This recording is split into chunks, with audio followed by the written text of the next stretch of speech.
नमस्कार, जय हिंद, जय श्री राम दोस्तों। शिवम चौधरी ऑफिशियल में आप सबका स्वागत है।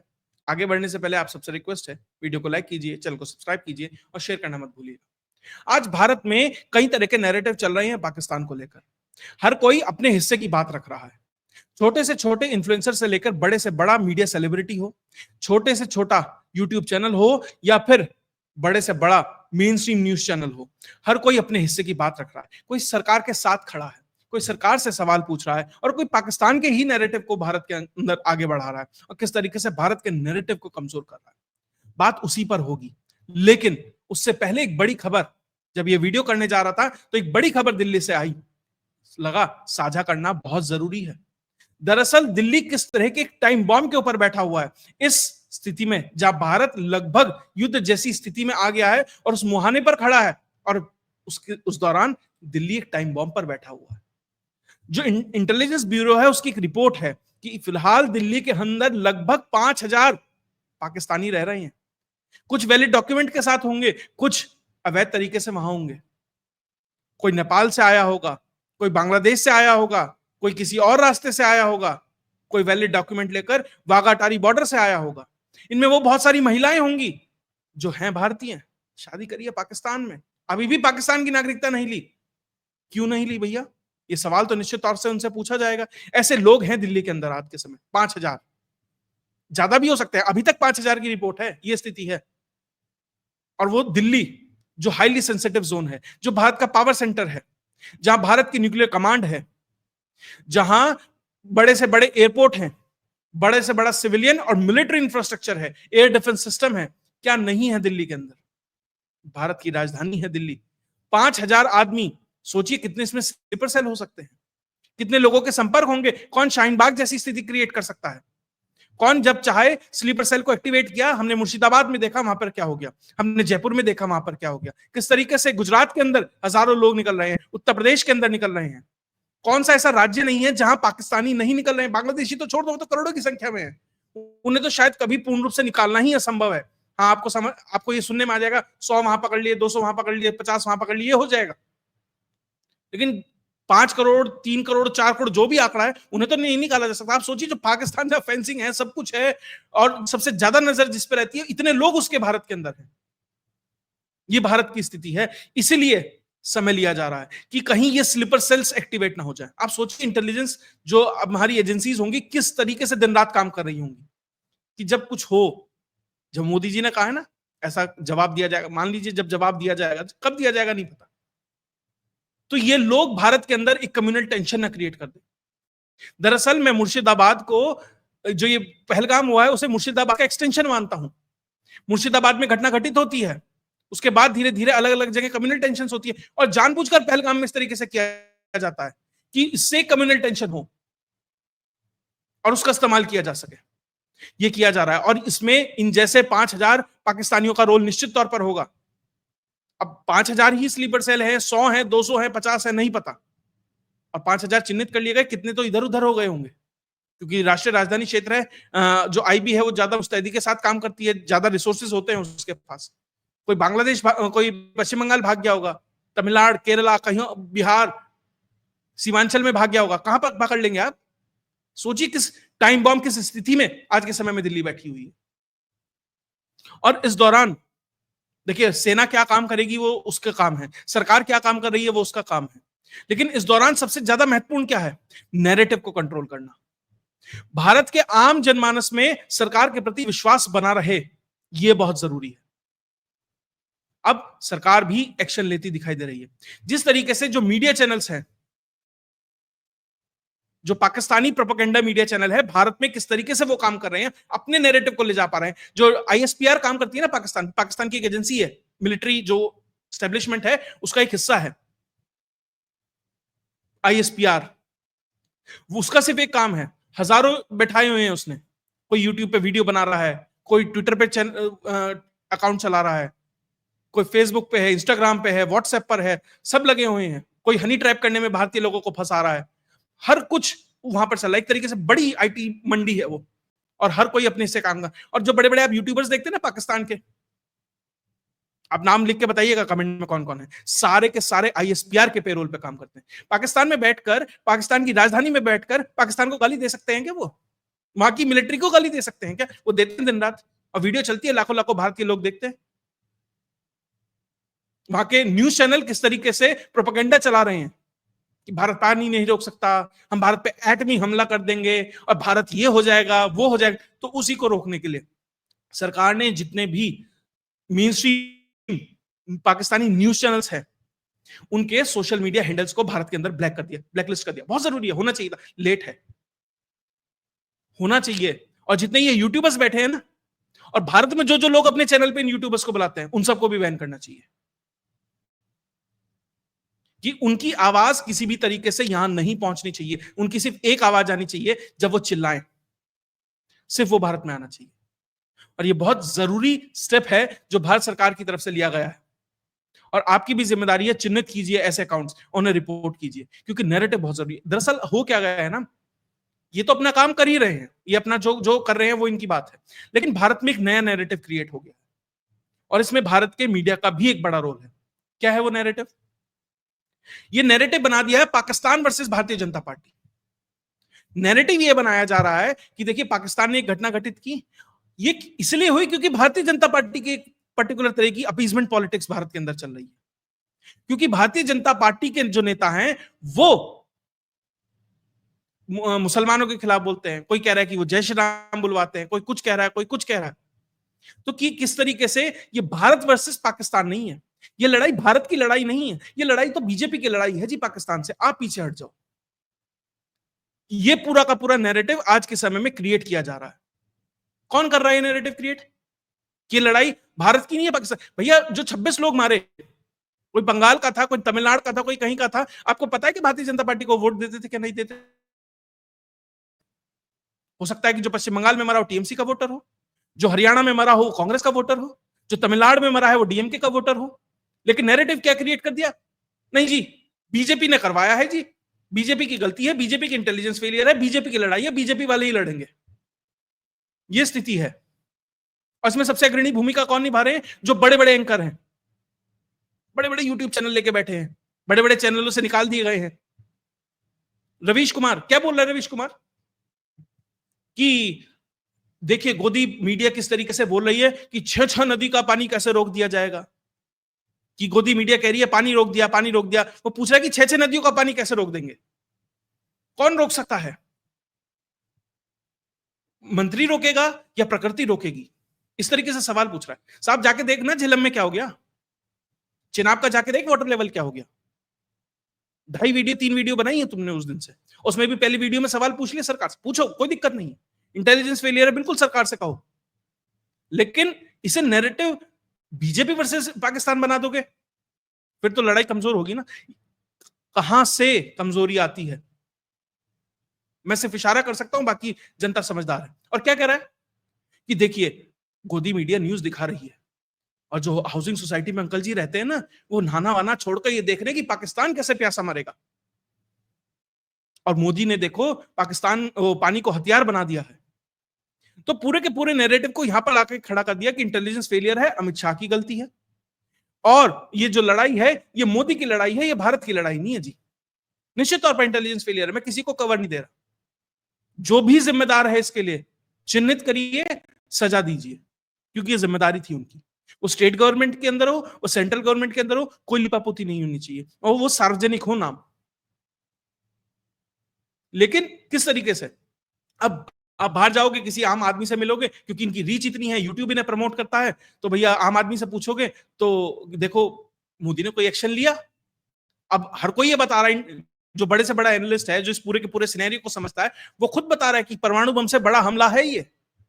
अभी जो फसल का बुआई का सीजन है उसमें पानी नहीं मिलेगा, आपको एंड में रिपोर्ट तो आएगी कि नहीं उतना ही पानी पाकिस्तान गया, लेकिन जाएगा कैसे? कि मान लीजिए एक बार तो बाढ़ आ गई और एक बार सूखा पड़ गया, लेकिन जब क्यूमुलेटिव फिगर आएगा तो लगेगा तो यही अखबार ये छपेगा, नहीं पाकिस्तान को तो उतना ही पानी दिया, भारत रोक नहीं पाया। लेकिन वो ये नहीं बताएगा कि जब चाहिए था जब नहीं पहुंचा, जब नहीं चाहिए था तब पहुंचा। और वही स्थिति पाकिस्तान के अंदर होगी। अब फसल का बुआई का सीजन, अब देखिएगा क्या स्थिति हो जाएगी वहां पर। अगर 10-5% भी पानी इधर उधर हो गया ना, पाकिस्तान का जो फूड शॉर्टेज है आने वाले 6 महीने साल भर में कहां पहुंच जाएगा। वो ऑलरेडी गेहूं एक्सपोर्ट करता है, ये स्थिति है। लेकिन एक आम आदमी से जब बाहर जाके पूछोगे, आप अपने मोहल्ले में कहीं जाओगे तो कहेगा, अरे पानी कैसे रोक देगा कोई, रवीश कुमार की वीडियो देख के आया हूं मैं, मुझे तो राजदीप ने बताया है, वो जर्मनी से बैठा है एक, वो बता रहा है। तो इस तरीके से नैरेटिव क्रिएट किए जाते हैं, गढ़े जाते हैं, बताए जाते हैं।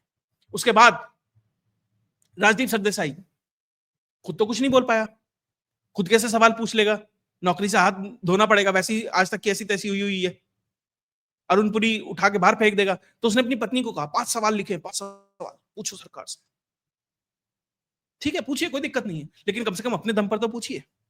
अपनी वाइफ का कवर फाइल लेकर के पूछ रहे हैं भैया, पत्रकार तो आप भी हैं।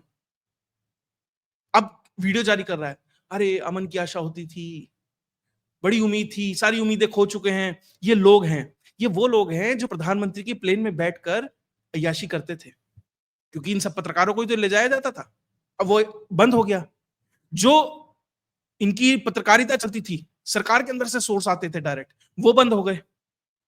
तो अब इनकी यूटिलिटी चैनल के मालिकों के लिए तो कुछ नहीं रही, सिवाय इसके कि ये बड़े व्हाइट एलिफेंट बनकर बैठ गए हैं, क्योंकि सरकार से सोर्स है नहीं, इन्हें कोई ले जाता नहीं, कोई इन्हें पूछता नहीं, जो इंटरव्यू देता है वो इन्हें हड़का देता है। तो बस अब ठीक है, अपनी पत्नी को पर्चा पकड़ाया, 4 उसने एक वीडियो बनाई, 5 सवाल पूछे, हो गया जी काम, मैंने पूछ लिया सरकार से। और जब अपनी बात आएगी तो पूरे के पूरे नैरेटिव को उसी तरीके से स्पिन ऑफ कर दिया जाएगा, ये स्थिति है। उसके बाद प्रिंट मीडिया, द हिंदू कितना बड़ा अखबार है साहब, जब इसे कोई यूपीएससी की तैयारी करता ना, तो भैया द हिंदू पढ़ो, द हिंदू, हमें भी बताया जाता था द हिंदू पढ़ो। क्या लिख रहा है द हिंदू? ऊपर सबसे बड़ी खबर है कि 2 दिन पुरानी है, लेकिन मैं बता देता हूं क्यों जरूरी है बताना, कि पाकिस्तान ने अपना एयर स्पेस बंद कर दिया है, ट्रेड बंद कर दिया है, रिस्ट्रिक्शंस लगा दी हैं। ये खबर की प्रायोरिटी किस चीज पे है? ये खबर की प्रायोरिटी नीचे जब प्रधानमंत्री ने कहा था ना पाकिस्तान को कड़ा जवाब देंगे, वो छोटा सा है, उसके ऊपर ये बड़ा है कि पाकिस्तान का नैरेटिव देखो, पाकिस्तान ने जवाब दे दिया मोदी को, मोदी ने छोटा सा कहा, पाकिस्तान ने उससे बड़ा दे दिया। क्योंकि पहली नजर तो जो फ्रंट, जो पहली खबर है उस पर जाएगी ना, साइकोलॉजिकली आदमी उसके लिए प्रोग्राम हो जाएगा, उसके बाद देखेगा मोदी को, अच्छा मोदी ने तो एक बयान दिया और पाकिस्तान ने एक्शन भी ले लिया, हाँ पाकिस्तान कुछ कर रहा है, मोदी नहीं कर रहा, मोदी कमजोर है। इसलिए मेरे कमेंट सेक्शन में भी लोग आते हैं, मोदी क्यों कुछ नहीं कर रहा, क्योंकि वो लोग भी, उन्हें पता नहीं है, वो अनकॉन्शियसली इन्हीं चीजों से प्रोग्राम हो रहे हैं। किस तरीके से आपकी साइकोलॉजी के साथ खेला जाता है, ये समझिए इन चीजों से। उसके बाद ये टाइम्स ऑफ इंडिया, खैर इसके लिए इसने माफी भी मांग ली है। क्या लिख रहा है? इंडिया ऑक्यूपाइड कश्मीर, ये पूरा का पूरा इसमें लिखा गया है, इसके लिए माफी मांगी है। लेकिन आपके पास इतना बड़ा स्टाफ है, आपके यहां प्रूफ रीडिंग नहीं होती क्या? आप क्या लिख रहे हैं इस सेंसिटिव दौर में, आप क्या लिख रहे हैं? तो जिसने ये आर्टिकल पास किया है तो उसे नौकरी से निकाल दो। लेकिन नहीं, और ये गलतियां पहली बार हुई हैं ऐसा नहीं है, ये गलतियां होती रहती हैं। स्पोर्ट्स कीड़ा एक बड़ा चैनल है, वो न्यूज कवर करता है स्पोर्ट्स की, कि वॉलीबॉल की टीम जानी थी पाकिस्तान सेंट्रल एशियन चैंपियनशिप के लिए, वो नहीं गई। वहां भी क्या लिख रहे हैं? India occupied Kashmir. अब ये पूछना है कि जो ये इनके यहां बैठे हैं, जो ये न्यूज टाइप करते हैं, ये भारत में ही बैठ के करते हैं क्या, या कहीं और से करते हैं? नैरेटिव कैसे चलता है ये इस चीज से देखिए। नेहा राठौर नाम की महिला है, वीडियो बनाती है, मोदी योगी सबको क्रिटिसाइज, बहुत अच्छा करिए, कोई दिक्कत नहीं, फ्रीडम है। संविधान यही कह रहा है आजकल, तो पूरी फ्रीडम है आपको। लेकिन जब आपके द्वारा किए गए वीडियोस, आपके बनाए हुए नैरेटिव पाकिस्तान के काम आने लगे, तो आप समझिए क्या होता है। पाकिस्तान का चैनल है ये पीटीआई प्रमोशंस, वो बाकायदा इनकी वीडियो को प्रोपोगेट कर रहा है कि देखिए भारत में ही सवाल उठ रहा है मोदी के ऊपर। उसके बाद अपने आप को कवर देने के लिए क्या कहती हैं कि मेरे देश, मेरे घर में से तो 14-15 लोग हैं जो आर्मी में जान। देखिए जब सबसे पहले आप पे सवाल उठता है ना, तो आप अपनी देशभक्ति साबित करना शुरू कर देते हैं। मेरे घर में तो इतने जवान हैं, मेरे घर में उतने, कन्हैया कुमार भी ये करता था ना एक न्यूज उसमें बैठकर, मेरे घर में इतने लोग मरे हैं, मेरे घर में इतने हैं। बहुत अच्छा है, अच्छी बात है, हर एक के घर से कोई ना कोई, कहीं ना कहीं हर एक की रिश्तेदारी परिवार में से कोई ना कोई देश सेवा में हर किसी ना किसी ड्यूटी पे लगा हुआ है। लेकिन वो सर्टिफिकेट आप खुद ही को दे कि भैया हम देशभक्त हैं क्योंकि हमारे घर में से इतने लोग हैं, लेकिन होंगे वो अपने देशभक्ति का काम कर रहे हैं, आप क्या कर रहे हैं? आपके वीडियो क्यों आ रहे हैं पाकिस्तान के लिए? तो आप खुद का सेल्फ इंट्रोस्पेक्शन करें। और ये आज सोशल मीडिया इन्फ्लुएंसर हैं, आज इनको लोग कोट करते हैं कि देखो नेहा राठौर की वीडियो 5 मिलियन चली गई, 2 मिलियन चली गई, ये चलता है फिर। और किस तरीके से धीरे धीरे सबकॉन्शियसली चीजों को आगे बढ़ाया जाता है, ये इसका एग्जाम्पल है। उसके बाद एक महिला है आधा किलो सिंदूर लेके, ये दिखाने के लिए मैं हिंदू हूं, उसने वीडियो बनाया, उस वीडियो को भी पाकिस्तान के अंदर यूज किया क्या, और क्या कह रही है कि बिहार में चुनाव आने वाले हैं इसलिए हमला कराया। कभी होश की गोली खाई है मैडम? बिहार का चुनाव नवंबर दिसंबर में जाकर है, और आपको लग रहा है कि इसलिए ये कराया गया है। तो आप ये कह रहे हैं कि आसिम मुनीर कैंपेन करेगा पाकिस्तान में, बिहार में आकर, या वो लश्कर तैयबा या लश्कर जहांगवी और ये जो आतंकवादी संगठन है, ये बिहार इलेक्शन में चुनाव लड़ने वाले हैं? मतलब कुतर्क का कोई सीमा नहीं होती, और वो सारी सीमाएं ये लोग लांघ चुके हैं। और उनकी उन जो हरकतें हैं उसका इस्तेमाल पाकिस्तान कर रहा है, ये स्थिति है। ये नैरेटिव वॉर है, और आईएसपीआर इसे पूरे में प्रोपोगेट करेगा, और इन चीजों की छोटी छोटी क्लिप काटकर इनको इंटरनेशनल मीडिया में भेजा जाएगा, और देखिएगा इसी को कोट किया जाएगा। बीबीसी, सीएनएन, अल जजीरा, वो सिंगापुर का न्यूज नेटवर्क है, वो भी यही कहता है इंडिया ऑक्यूपाइड कश्मीर। ऐसे चैनलों को भारत के अंदर बैन करना चाहिए, फाइन लगाना चाहिए, ब्लैकआउट करना चाहिए, और किया है पहले भारत ने। एनडीटीवी को किया था ना पुलवामा में एक दिन के लिए, तो किया जाना चाहिए उन्हें, नेम एंड शेम होनी चाहिए। भारत में तो ऐसे भी पत्रकार रहे हैं साहब, लाइव रिपोर्टिंग कर देते हैं कश्मीर से लेकर मुंबई तक, और भारत के जवानों को उसका नुकसान झेलना पड़ता है। शायद इसलिए एडवाइजरी कल जारी करनी पड़ी सरकार को कि भैया कोई भी लाइव रिपोर्टिंग नहीं होगी, कोई भी ऑपरेशनल मूवमेंट, कोई भी ऑपरेशनल जो भी कुछ चल रहा होगा कश्मीर में, कहीं छोटे से छोटे ऑपरेशन से लेकर सीमा के बड़े से बड़े कांड तक, आपको कुछ नहीं बताना।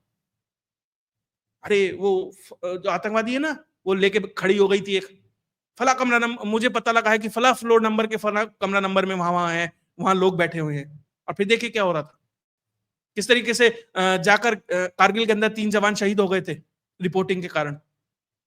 ये स्थिति है, इसलिए वैसी एडवाइजरी जारी करनी पड़ती है भारत को। किस तरीके से मीडिया खेल खेलता है भारत के अंदर, ये बहुत महत्वपूर्ण है, क्योंकि आप पूरी की पूरी जंग, पूरी की पूरी लड़ाई, या जो भी माहौल चल रहा है, होगी नहीं होगी मुझे नहीं पता, कुछ होगा भी नहीं होगा वो छोड़ दीजिए, लेकिन फिलहाल जो है आज एट प्रेजेंट जो चल रहा है, वो तो आप मीडिया के लेंस से देख रहे हैं। आप ये मानते हैं कि भैया अर्णब ने बताया, रवीश ने बताया, उसने बताया, तो सही बताया होगा, वो आपको फैक्ट सही बता देगा, लेकिन फैक्ट किस तरीके से बताएगा वो बहुत इंपॉर्टेंट है। वो आपको समझ भी नहीं आएगा कि वो आपके दिमाग से कैसे खेल गया। ये सब चीजें हैं। उसके बाद ये कुछ प्रवक्ता भी लग गए हैं। ये मैडम तो वो 9वीं फेल 9वीं पास, वो खैर वो डिबेट है कि पास है कि फेल है, वो एक पार्टी के नेताजी हैं, उनकी पार्टी की एक प्रवक्ता है। क्या कह रही हैं कि ये टारगेटेड किलिंग इसलिए की क्योंकि बीजेपी जय श्री राम का स्लोगन लगाती है और ठेले हटवाती है, और ये मतलब न्यूजीलैंड, यूके और वहां तक जा जाके ये काम करते हैं। मतलब खुद तो मोतिहारी, मधुबनी और इनसे बाहर नहीं निकली होंगी मैडम, और इतनी लंबी लंबी फेंक रही हैं, और कह रही हैं कि जय श्री राम का स्लोगन था इसलिए हुआ। 26/11 में किसने जय श्री राम का स्लोगन लगाया? 71 में लगाया, 65 में लगाया, कहां लगाया? जो ये इतने आतंकी हमले हो रहे हैं, कहीं जय श्री राम का स्लोगन दिखा? हाँ, जय श्री राम का स्लोगन बंगाल में दिखा तो वहां ममता बनर्जी नाराज हो गई थी। ये स्थिति है, वो नहीं बताएंगी। और जाते जाते एक महान व्यक्तित्व के बारे में बात ना हो तो बहुत, मुझे लग रहा है कि पूरी की पूरी कहानी अधूरी रह जाएगी। अभी मुक्तेश्वरानंद जी बड़े धर्मगुरु हैं, शंकराचार्य नहीं है, क्योंकि अभी सुप्रीम कोर्ट में केस है। मुर्शिदाबाद में ये व्यक्ति नहीं बोलेगा, और कहीं कोई भी ऐसी घटना होगी जो जहां पर हिंदू परेशान हो रहा होगा, व्यथित हो रहा होगा, उस पर अटैक हो रहा होगा, नहीं बोलेगा, क्योंकि यहां पर फायदा मिल रहा है। अभी मुक्तेश्वरानंद अखिलेश यादव के खिलाफ नहीं मिला, जिसकी पुलिस ने डंडों से पीटा था इन्हें। हाँ, ये जरूर कहेगा चौकीदार के लिए सवाल जरूर उठाएगा, आतंकवादी हमले क्यों नहीं। अभी मुक्तेश्वरानंद को सिर्फ धर्म के ऊपर बात करने के अलावा हर चीज का ज्ञान है। वो आपको ये बता देगा कि रॉकेट लॉन्च करने की विधि क्या है, वो आपको ये बता देंगे कि फला डिश बनाने की विधि क्या है, वो ये बता देंगे कि फला कंप्यूटर को कैसे हैक किया जा सकता, सब कुछ बता देंगे। देखिए, आप जिस चीज के लिए डेजिग्नेटेड है ना, आपको जिस रोल दिया है समाज ने, समाज जिस लेंस से आपको देखता है, आप उसको ज्यादा बेहतर करेंगे तो बहुत अच्छा है। और वहां तक सीमित रहेंगे तो बहुत अच्छा, वरना आप हंसी के पात्र बन जाते हैं। और आपकी खुद की क्रेडिबिलिटी के लिए और खुद के लॉन्ग टर्म एग्जिस्टेंस के लिए वो थोड़ा सा डिफिकल्ट हो जाता है। बाकी समझदार हैं, बड़े बड़े सलाहकार साथ रहते हैं, तो स्वतंत्र है, जो भी है वो करना है। मतलब ये कुछ चीजें हैं जो मैं आपके साथ लेकर आया हूं, जो ये बताना है। अभी ये सिर्फ मीडिया की बात है कि मीडिया किस तरीके से काम कर रहा है। राजनेताओं के ऊपर भी एक एपिसोड लेके आऊंगा कि मीडिया नैरेटिव की जो ये वॉरफेयर है, उसमें आपको बहुत सजग रहना है। ये लड़ाई भारत, ये लड़ाई पाकिस्तान वर्सेस भारतीय जनता पार्टी नहीं है। ये लड़ाई पाकिस्तान वर्सेस कुछ जो लोग मरे हैं वो नहीं है। ये लड़ाई दो सोच के बीच है। एक जो खत्म करना चाहती है भारत को, और एक भारत स्वयं। और वो जो सोच है ना, वो भारत के अंदर और भारत के बाहर दोनों जगह है। वो आपको अलग अलग शहरों में, मुर्शिदाबाद से लेकर और जयपुर तक, अलग अलग जगहों में जो जो घटनाएं हो रही हैं, और मुंबई तक आपको दिख जाएगी। इसीलिए बहुत सजग रहने की जरूरत है और मीडिया नैरेटिव में अपना योगदान देना बहुत जरूरी है। मैं वापस से कहूंगा, पहले भी कहा था, अजीत डोभाल जी का ही वो वक्तव्य ध्यान रखिएगा जिसमें उन्होंने कहा था हर एक नैरेटिव वॉरियर है, और वही आपको पता है। छोटे से छोटा, बड़े से बड़ा, जो योगदान हो सके वो आपको देना। अगर आपको ये वीडियो विश्लेषण अच्छा लगा तो वीडियो को लाइक कीजिए, चैनल को सब्सक्राइब कीजिए और शेयर करना मत भूलिएगा। जय हिंद, जय भारत।